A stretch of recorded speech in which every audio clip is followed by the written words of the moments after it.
পিতা, স্বাধীন বাংলার জাতির পিতা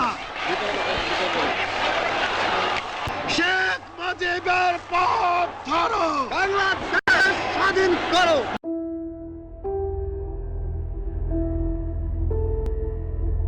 একটি কবিতা লেখা হবে, তার জন্য অপেক্ষার উত্তেজনা নিয়ে লক্ষ লক্ষ উন্মত্ত অধীর ব্যাকুল বিদ্রোহী শ্রোতা বসে আছে। ভোর থেকে জনসমুদ্রের উদ্যান সৈকতে কখন আসবে কবি? এই শিশু পার্ক সেদিন ছিল না, এই বৃক্ষে ফুলে শোভিত উদ্যান সেদিন ছিল না, এই তন্দ্রাচ্ছন্ন বিবর্ণ বিকেল সেদিন ছিল না।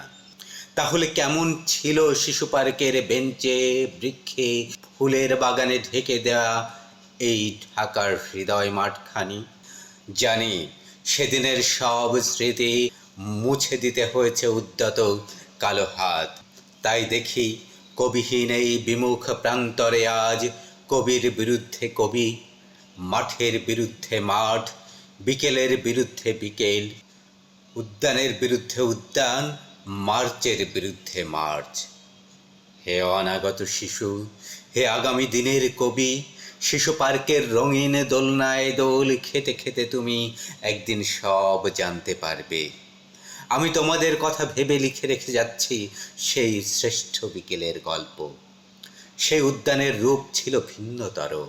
না পার্ক, না ফুলের বাগান, এসবের কিছুই ছিল না।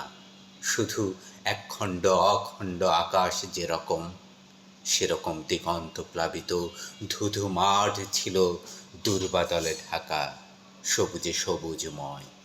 আমাদের স্বাধীনতা প্রিয় প্রাণের সবুজে এসে মিশেছিল এই ধুধু মাঠের সবুজে। কপালে কবজিতে লাল শালু বেঁধে এই মাঠে ছুটে এসেছিল কারখানা থেকে লোহার শ্রমিক, লাঙল জোয়াল কাঁধে এসেছিল ঝাঁক বেঁধে উলঙ্গ কৃষক, পুলিশের অস্ত্র কেড়ে নিয়ে এসেছিল প্রদীপ্ত যুবক। হাতের মুঠোয় মৃত্যু, চোখে স্বপ্ন নিয়ে এসেছিল মধ্যবিত্ত, নিম্ন মধ্যবিত্ত, করুণ কেরানি, নারী, বৃদ্ধ, বেশ্যা, ভবঘুরে, আর তোমাদের মতো শিশু পাতা কুড়ানিরা দল বেঁধে। একটি কবিতা পড়া হবে, তার জন্যে কি ব্যাকুল প্রতীক্ষা মানুষের। কখন আসবে কবি, কখন আসবে কবি? শত বছরের শত সংগ্রাম শেষে রবীন্দ্রনাথের মতো দৃপ্ত পায়ে হেঁটে অতঃপর কবি এসে জনতার মঞ্চে দাঁড়ালেন। তখন পলকে দারুণ ঝলকে তরিতে উঠিল জল, হৃদয়ে লাগিল দোল, জনসমুদ্রে জাগিল জোয়ার, সকল দুয়ার খোলা।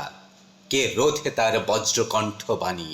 গণসূর্যের মঞ্চ কাঁপিয়ে কবি শোনালেন তার অমর কবিতা খানি।